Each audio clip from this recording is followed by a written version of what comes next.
Have you ever poured your heart and soul into something, only to be met with complete silence? You're fighting for a project, a promotion, a creative vision, or just for your own well-being, and it feels like the universe simply doesn't care. You show up every day, you do the work, you plead your case, but the needle doesn't move. It's a unique kind of exhaustion, isn't it?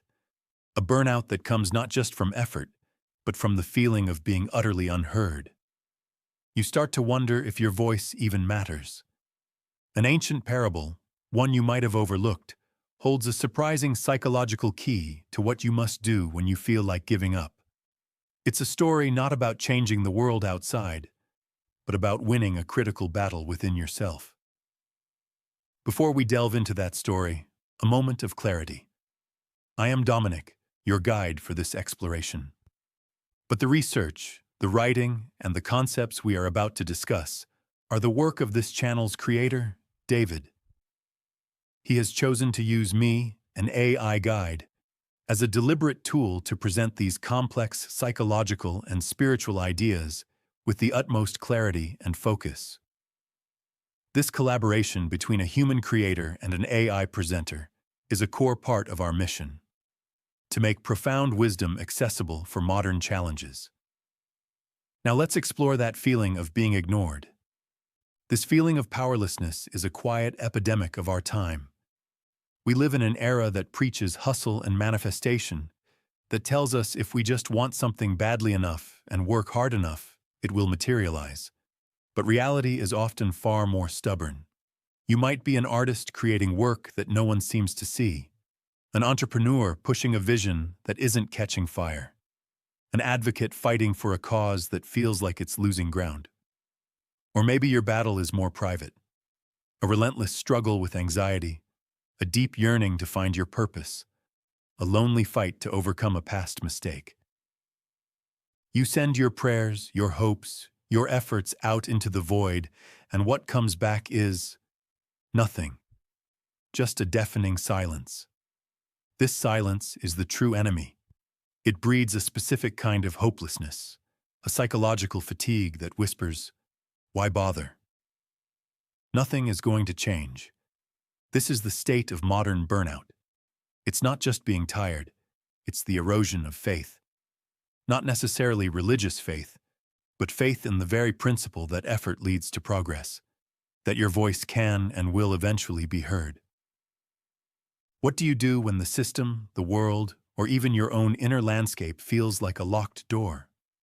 When the person or power you need to reach seems not just unwilling, but fundamentally indifferent to your existence? A 2,000-year-old story offers a radical strategy. The story, told by Jesus in the Gospel of Luke, is about two figures, a powerless widow and a corrupt judge. Jesus begins by saying this is a parable about the necessity to pray always and not lose heart. In a certain town, there was a judge who neither feared God nor respected any human being. This is a man who operates entirely outside the systems of morality and empathy. He is a symbol of absolute, unmovable indifference. In that same town, there was a widow, a figure who, in the ancient world, was the archetype of powerlessness. She has no husband, no social standing, no money, and no leverage. Her only asset is her voice. Day after day, she comes to the judge with the same plea: "Grant me justice against my adversary." She's not asking for a favor. She's demanding what is rightfully hers. And day after day, the judge ignores her. He is, as the text says, unwilling. He doesn't care about her plight, or the justice of her cause. He represents the silent, indifferent universe we often feel we are up against. But she keeps coming back. She is relentless. Her persistence becomes a force of nature. Finally, the unjust judge, this man who fears nothing and respects no one, has a monologue. He thinks to himself, "While it is true that I neither fear God nor respect any human being, because this widow keeps bothering me, I shall deliver a just decision for her, lest she finally come and wear me out." Let's pause here and apply a Jungian lens. What if this story isn't about an external God or an earthly judge? What if it's a powerful metaphor for our inner world? The great psychologist Carl Jung proposed that the human psyche is a vast, complex landscape, much of it unknown to us. He called this the unconscious. In this framework, the unjust judge is not some external deity, but a symbol for our own resistant, seemingly indifferent unconscious mind. Think about it. Have you ever tried to break a bad habit? Start a new, healthy one? Your conscious mind, your ego, says, "This is what we're doing now." But a deeper part of you, the judge, simply says no. It remains unwilling. This part of you doesn't care about your New Year's resolutions or your well-reasoned arguments. It is the seat of your old patterns, your deep-seated fears, your unresolved traumas. It is the part of you that feels utterly immune to your conscious will. It is, in its own way, a force that neither fears God nor respects man. It simply is. And who is the persistent widow? She is the hero of the story. She represents the conscious ego, but an ego that has found its true strength. She is your focused will, your conscious intention, the part of you that can identify a problem and relentlessly seek a just decision. She is the voice of your longing for wholeness, for what Jung called individuation, the process of becoming the most complete, authentic version of yourself. Her adversary, the reason she needs justice, can be seen as the shadow, the parts of ourselves we have repressed or denied. Her fight for a just decision is a fight for integration, for bringing the light of consciousness to the darkness of the shadow. This reframes the story entirely. It is no longer about nagging God. It becomes a psychological roadmap for deep, internal work. The parable is telling us that when you undertake the task of self-realization, you will inevitably come up against the unjust judge within. You will encounter a profound, stubborn resistance from the oldest, most powerful parts of your own psyche. Your conscious desire for change, the widow's plea, will be met with the unconscious's preference for the status quo, the judge's indifference. The widow's strategy is profound in its simplicity. She just keeps showing up. She doesn't have power, but she has presence. She doesn't have leverage, but she has persistence. She keeps knocking on the door of the unconscious, bringing her pain, her desire, her plea for justice into conscious focus, again and again and again. This is the psychological work. It is the daily practice of journaling, of meditation, of active imagination, of paying attention to your dreams. It is the act of relentlessly bringing your conscious attention to the inner adversary. And what happens? The judge, the indifferent unconscious, finally relents. Not because it has suddenly become moral or empathetic. The judge's nature doesn't change. He acts purely out of a selfish desire to be left alone. He says he'll give her justice, lest she finally come and wear me out. In some translations, the phrase is even more visceral, lest she give me a black eye. This is a stunning psychological insight. The process of change doesn't happen because your unconscious suddenly agrees with your ego's agenda.